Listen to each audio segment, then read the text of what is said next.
Hello বন্ধুরা, কেমন আছে সবাই? Welcome to mini blog.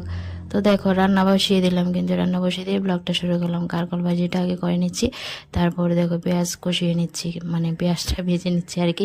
Chicken রান্না করবো ছেলের জন্য। একটা টমেটো দিয়ে দিলাম, দিয়ে একটু ভালো করে ভেজে নেব। তারপর কাঁচা লঙ্কা পেস্ট লবণ দিয়ে কষিয়ে তারপর ম্যারিনেট করে চিকেনটা দিয়ে দেবো। তো দেখো সুন্দর করে টমেটোটা ভালো করে ভেজে নিয়ে এই যে লঙ্কা পেস্টটা দিয়ে চিকেনটা দিয়ে দিলাম, একটুখানি নাড়াচাড়া দিয়ে মিশিয়ে ঢাকা চাপা দিয়ে দেবো। তো ভাজা করে ঝোল দিয়ে দিলাম। তারপর ঝোলটা হয়ে গেছে, এখন গরম মশলা গুঁড়ো দিয়ে জাস্ট নামিয়ে নেব। তো এই তরকারিটা ছেলের জন্য রান্না করলাম। আমাদের চিকেন রয়েছে, গতদিন রান্না করেছিলাম। তো ছেলের জন্য গতদিন লেগ পিস করেছিলাম, আর বাকি চিকেনটা আজ রান্না করলাম। তো দেখো চিকেন হয়েছে, কারকল ভাজি, আর এই যে গতদিনের চিকেন। আর আমি একটুখানি দেখো লোভনীয় শুটকির ভর্তা করেছি আর খুদে ভাত রান্না করলাম, সেই স্বাদ।